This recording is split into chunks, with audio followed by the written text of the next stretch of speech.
Press freedom in the United States has come to the fore in Washington, D.C. as a court considers the exclusion of the Associated Press International News Agency from the White House events, the Oval Office, and the Air Force One. This after the Trump administration's sweeping cuts at Voice of America and other U.S.-funded international media entities.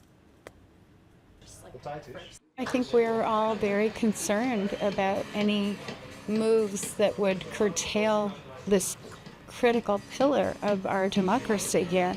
The danger, the concern is that we're heading in a direction that's very worrisome. We are at a time of exceptional tumult, exceptionally aggressive moves being taken by the executive. Press freedom is under pressure in Trump's America. These are the voices of prominent American journalists. I'm sure you know this room from many movies. This, for example, is the podium from which the president himself sometimes delivers remarks. However, you know, this room looks much more glamorous in Hollywood productions than it does in real life. Right next to the Oval Office it is, or at least was, a symbol of freedom of speech in this country. That feeling was shaken when Trump spokesperson Caroline Leavitt announced that agencies like the Associated Press would no longer have access to the Oval Office until they used the term Gulf of America.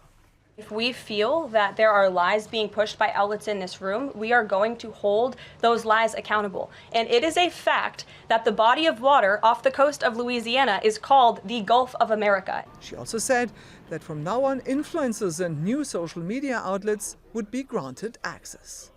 How does this impact the work of traditional journalists? I've had my hard pass, as we call it, my access to the White House for several years. In the past, it was automatic that, for instance, a foreign puller would be in the Oval Office listening to the exchanges.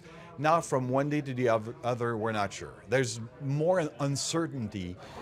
Peter Baker is the White House correspondent with the New York Times. He spent hundreds of hours in this room. Today, I reach him via Zoom.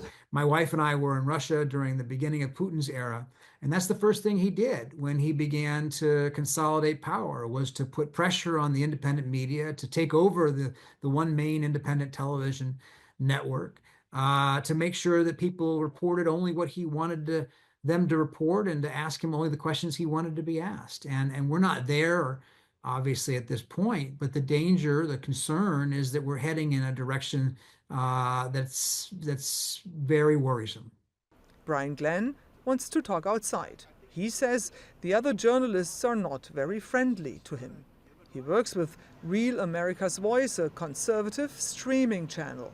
Glenn gained international attention when he asked President Zelensky why he wasn't wearing a suit in the Oval Office. I think this is a refreshing new approach to letting the American people see all sides of the story. And even with the addition of me being in the room, it's a privilege to work in the White House, in the briefing room, to travel on Air Force One. It's not a right. But it's not only the change within the White House press pool that's concerning. The major cuts at America's international broadcasting state media network, Voice of America, also underline Donald Trump's understanding of free media. The idea that taxpayer money, that government money, would go to support a news outlet that is seeking to provide verifiable and independent reporting with its own editorial judgment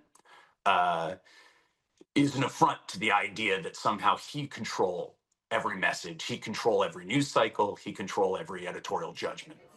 How should journalists adapt to this new world order? Is a time when I think journalistic rigor, fairness, but muscular attention is perhaps most needed for our audiences and for the health of our democracy.